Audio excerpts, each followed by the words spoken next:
My women's draw is totally in shambles.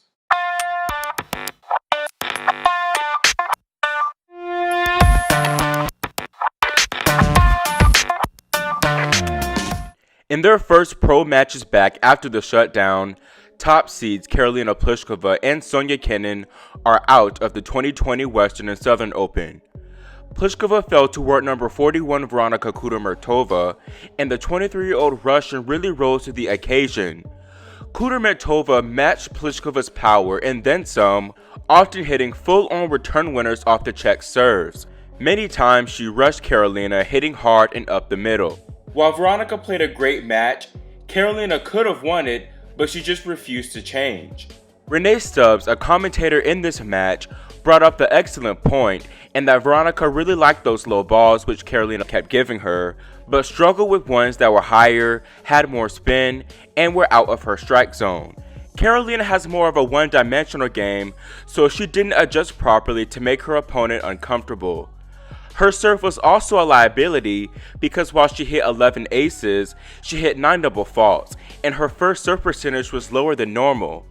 Her inconsistent ball toss is one culprit because it actually helped Kudermetova because it made Karolina's serve easy to read. I don't think this match was terrible from Pliskova, but once again, she needs to be more aware of what her opponent is doing and introduce more variety to her game. Pliskova's defeat opens up the draw for a lot of players, as Alize Mertens, Amanda Anisimova, and Jessica Pegula exceeded my expectations, winning their first matches in great fashion. KENIN'S loss was a lot more complicated because for a good 3/4 of the match, she wasn't herself at all. She made a plethora of unforced errors, and Cornet, being the steadier player, took full advantage of this, going up 6-1, 5-2, 40-15. At this point, I was already preparing this video, but Sonya stopped me for another 30 minutes, staging an amazing mini comeback, winning 3 games in a row. While some of this is due to Cornet unraveling, Sonya just stepped up her game, taking advantage of her opponent's drop in depth. Now here, I was changing the video's title to KENIN'S stages crazy comeback, but then she faltered once again. Cornet went up 4-1 in the tiebreaker, but Sonya fought back to win 5 points in a row to hold 2 set points of her own. The first was lost due to an error from the ground, but the second was a total crusher as she sent a put-away forehand just long. She later saved some more match points, but Cornet finally closed the door to seal the upset with the score 6-1, 7-6. At first, I was worried for KENIN because her form was awful. However, she showed flashes of the Grand Slam greatness towards the tail end of the set, which is promising. I think much of this loss can be attributed to her not playing for so long, which is why I feel a lot of these players who didn't play a tournament prior to this will struggle. This is an advantage lower ranked players like Cornet have, as she had a match under her belt with the win over Katie McNally. Another thing I want to mention is the crowd, or lack of one, as Andy Roddick brought up a great point in that this result could have ended differently if there was a crowd. I agree, and think KENIN would have really fed off that crowd energy and upped her game earlier. This is something to look at in the upcoming weeks. With KENIN'S loss, her quarter is wide open as Keys, Cornet, Azarenka, and Garcia are going to want to take advantage of having one less seeded player to deal with. First, talking about Azarenka, she really impressed me in her 6-2, 6-3 thrashing of Donna Vekic. Another thing that made me take notice was her calling out of some messy tennis players. You know, whoever players are playing on course, and this is P1, just clean your shit up. Like, let's keep our courts clean. This is disgusting. So here is tutorial. You finished your water. Look, there's a beautiful bin.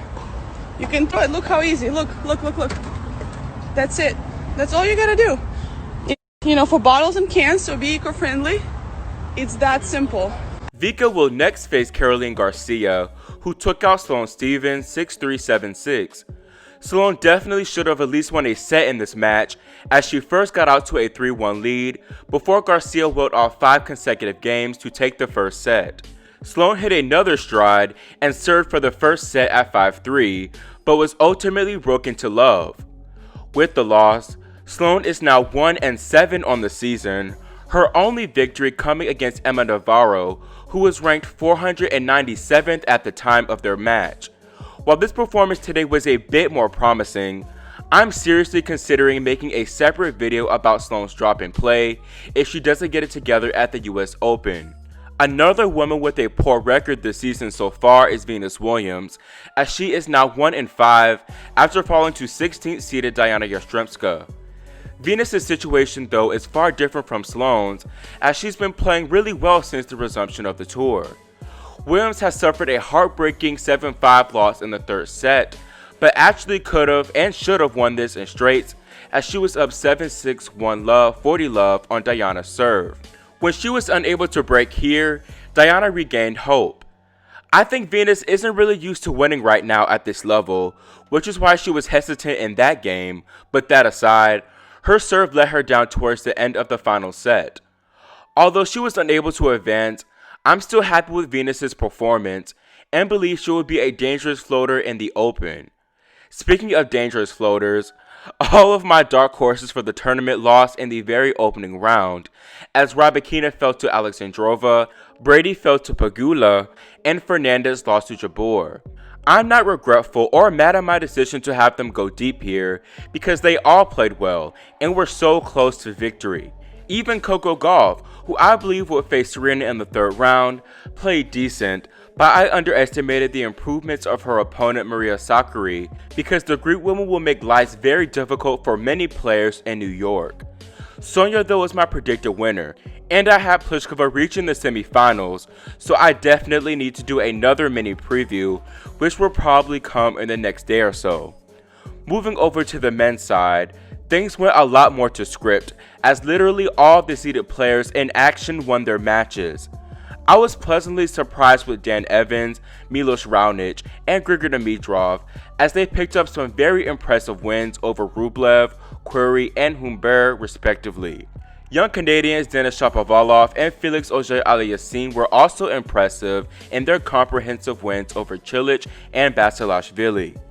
I believe Aliassime could cause a lot of problems for Djokovic if they meet in the third round, and Felix could be at an advantage, for Novak recently withdrew from doubles here citing a neck injury. That's all for this update video, and let me know how you feel about the Western and Southern Open results so far. Were you surprised at Kenin and Pliskova's early exits? Leave your thoughts in the comment section below, and subscribe and click the notification bell so you're notified whenever we post new content. Thanks for watching, and we'll see you next time here on Grand Slam Tennis News Today.